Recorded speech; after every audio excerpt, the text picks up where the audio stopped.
Hello friends, माझं नाव जिनेश बाफना. मी expanding horizon ग्रुपमधून आहे. आज मी तुम्हाला घनमूळ म्हणजेच क्यूब रूट वैदिक गणिताच्या पद्धतीने कसे काढायचे हे शिकवणार आहे. घनमूळ म्हणजे काय हे आपल्याला माहीतच आहे. जर 4ला 4ने दोनदा गुणले तर आपण काय म्हणतो की 4चा घन केला म्हणजे 64 हा 4चा घन आहे. पण आपण असेही म्हणू शकतो की 4 हे 64 चे घनमूळ आहे. हे झाले घनमुळाचे डेफिनेशन. तसेच अजून काही उदाहरणे घनमुळाचे देता येतील, जसे 729चा घनमूळ 9 असे आहे.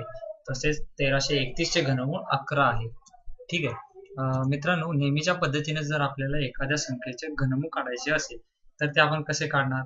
समजा 1331 ही संख्या मी तुम्हाला दिली आणि म्हटले की घनमूळ काढा, तर तुम्ही काय कराल? तुम्ही हे शोधाल की 1331 ही संख्या कुठल्या संख्येचा घन आहे.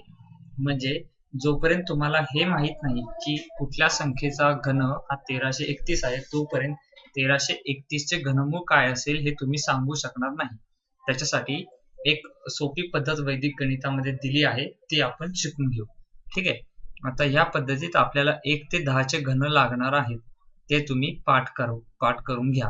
1 चा घन 1, 2 चा घन 8, 3 चा 27, 4 चा घन 64, 5 चा घन 125, 6 चा घन 216, 7 चा घन 343, 8 चा घन 512, 9 चा घन 729 आणि 10 चा घन 1000. हे 10 घन तुम्हाला पाठ असणे जरुरी आहे. ते आपल्याला पुढील पद्धतीत लागणार आहे. आता या 10 घनांकडे तुम्ही नीट लक्ष द्या. आता जर माझ्या घनाच्या एकक स्थानी 1 अंक असेल तर माझ्या घनमुळाच्या एकक स्थानी काय असू शकते?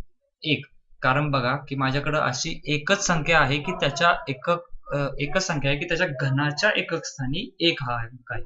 ती संख्या आहे 1 चा घन. तसेच जर माझ्या घनाच्या एकक स्थानी 6 ही संख्या असेल तर माझ्या घनमुळाच्या एकक स्थानी 6 ही संख्या असेल, कारण की माझ्याकडे एकच संख्या अशी आहे की त्याच्या घनाच्या एकक स्थानी 6 ही संख्या आहे. जसे 6 चा घन 216. बाकी कुठल्याही घनाच्या शेवटचा अंक म्हणजे एकक स्थानचा अंक हा 6 नाही. म्हणून मी हा पुढील टेबल बनवला आहे. तर तुम्ही हा टेबल सुद्धा पाठ करून घ्या. समजा जर माझ्या घनाच्या एकक स्थानचा शेवटचा अंक जर 1 असेल तर घनमुळाच्या संख्येतील शेवटचा अंक 1च असेल.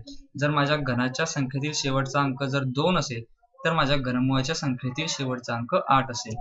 जर माझ्या घनाच्या संख्येतील शेवटचा अंक जर 3 असेल तर घनमुळाच्या संख्येतील शेवटचा अंक 7 असेल. तसेच माझ्या घनाच्या संख्येतील शेवटचा अंक जर 4 असेल तर माझ्या घनमुळाच्या संख्येतील शेवटचा अंक 4 असेल. जर माझ्या घनाच्या संख्येचा शेवटचा अंक 5 असेल तर माझ्या घनमुळाच्या म्हणजेच उत्तराच्या संख्येतील शेवटचा अंक 5 असेल. माझ्या घनाच्या संख्येचा शेवटचा अंक जर 6 असेल तर घनमुळाच्या संख्येतील शेवटचा अंक 6 असेल. घनाच्या संख्येतील शेवटचा अंक जर 7 असेल तर घनमुळाच्या संख्येतील शेवटचा अंक 3 असेल. आणि जर माझ्या घनाच्या संख्येतील शेवटचा अंक 8 असेल तर माझ्या घनमुळाच्या संख्येतील शेवटचा अंक 2 असेल. घनाच्या संख्येतील शेवटचा अंक जर 9 असेल तर घनमुळाच्या संख्येतील शेवटचा अंक 9 असेल. आणि जर 0 असेल तर घनमुळाच्या संख्येतील शेवटचा अंक 0 असेल. मित्रांनो, हा टेबल आपल्याला पुढील दोन्ही पायऱ्यात लागणार आहे, त्यामुळे तुम्ही हा टेबल नीट पाठ करून घ्या. अजून एक इथं मी सांगू इच्छितो की ही पद्धत आपल्याला फक्त पूर्ण घन असलेल्या संख्यांसाठीच वापरता येईल. हे लक्षात ठेवा. आता या पद्धतीत 2 पायऱ्या आहेत. त्याच्यात एक पायरी 1 अशी आहे की आपल्याला जी संख्या दिली आहे त्यातल्या शेवटच्या 3 अंकाच्या अगोदर एक उभी रेषा काढायची. म्हणजे समजा जर दिलेला घन 1,03,823 असेल तर तो 103-823/823 असा लिहावा.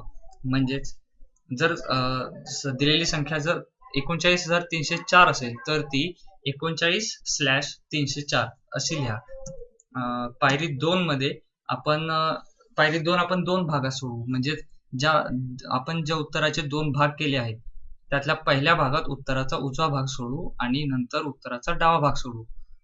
उजव्या भागात घनमुळाचा शेवटचा अंक आधी पाहिलेल्या टेबल प्रमाणे आपण शोधूया आणि नंतर डाव्या भागात आपण जे 2 पूर्ण घन असलेल्या संख्या पाहू की त्यांच्यामध्ये ती संख्या येते. ठीक आहे. आता आपण एक उदाहरण सोडवून बघूया. समजा 2,87,496 चे मला घनमूळ काढायचे आहे. तर जसे पायरी 1 मध्ये आपण सांगितले की जी दिलेली संख्या आहे ती आपण त्याच्या शेवटच्या 3 अंकामध्ये आपण स्लॅश देऊया. जसे आपण ती संख्या अशी लिहू की 287/496. आणि पायरी 2 मध्ये आपण ते 2 भागात सोडूया. जसे उत्तराचा आपण उजवा भाग सोडवू आधी. ज्या उजव्या भागात 496 ही संख्या आहे. 496च्या एकक स्थानी 6 अंक आहे, म्हणून 6 या अंकाने पूर्ण होणारी संख्या असेल तर तिचे घनमूळ 6 या अंकानेच पूर्ण होते, आपण टेबलमध्ये पाहिले. त्यामुळे आपल्याकडे सध्या उत्तर आहे -6. त्याच्या आधीचं उत्तर आपल्याला माहित नाही. आणि आता उत्तराचा आपण डावा भाग सोडूया की त्यात 287 ही संख्या आहे. आता ह्या उजव्या भागात आपण असं बघायचं की 287 ही संख्या कुठल्या पूर्ण घनसंख्यांमध्ये आहे. म्हणजेच 287 ही संख्या 6चा पूर्ण घन 216 आणि 7चा पूर्ण घन 343 या संख्यांमध्ये आहे. आता आपण उत्तर कसे लिहिणार, तर आता या दोन संख्या होत्या 216 आणि 343, जे की 6चा पूर्ण घन आणि 7चा पूर्ण घन यांच्या संख्या आहेत. तर ह्या संख्यांपैकी जी संख्या लहान असेल ती आपण उत्तराच्या उजव्या भागाचे उत्तर म्हणून लिहू. म्हणजे 6 आणि 7 यापैकी 6 ही संख्या लहान आहे, म्हणून आपल्या जे उजव्या भागाचे उत्तर आले होते 6, त्याच्या उजव्या बाजूला आपण 6 ही संख्या लिहू. म्हणून आपले फायनल उत्तर झाले 66. म्हणून 2,87,496 चे घनमूळ आहे 66. ठीक आहे. आपण अजून एक उदाहरण बघूया. समजा 6,81,472 चे घनमूळ काढायचे आहे. तर आपण काय करणार, पायरी 1 मध्ये आपण करणार की शेवटचे जे 3 अंक आहेत त्याच्या आधी आपण एक स्लॅश देऊ. म्हणजे आपण ती संख्या अशी लिहू की 681/472. ठीक आहे. आता पायरी 2 मध्ये हे जे आपण 2 भाग केले ते सेपरेट सोडूया. आता 472 हा उजवा भाग झाला आपला. तर उजव्या भागाच्या शेवटच्या एकक स्थानी आपण 2 ही संख्या आहे. तर जसे आपण टेबलमध्ये दिले होते की 2 या संख्येने जर घन पूर्ण होत असेल तर त्याच्या घनमुळाच्या एकक स्थानी पण 8 ही संख्या असेल.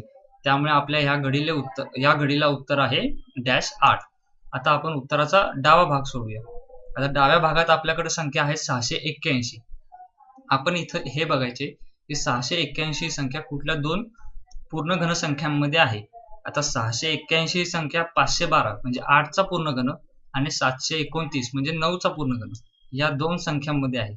म्हणून आता उत्तर बघण्यासाठी, फायनल उत्तर डिसाइड करण्यासाठी 512 हा 8चा घन आणि 729 हा 9चा घन या दोन संख्यापैकी कुठली संख्या लहान आहे. म्हणजे 8 आणि 9 यापैकी 8 ही संख्या लहान आहे, म्हणून ती आपण उत्तराच्या उजव्या बाजूकडील 8 या संख्येशेजारी लिहू. म्हणजे आपले फायनल उत्तर होईल 88.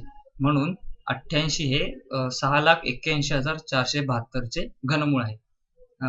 समज तुम्ही या पद्धतीचा जर जास्तीत जास्त सराव केला तर तुम्हाला 20 ते 25 सेकंदात ह्याचं उत्तर काढता येईल, की जे करून फास्ट तुम्ही त्याचे उत्तर काढू शकाल. Thank you guys for watching. See you next time.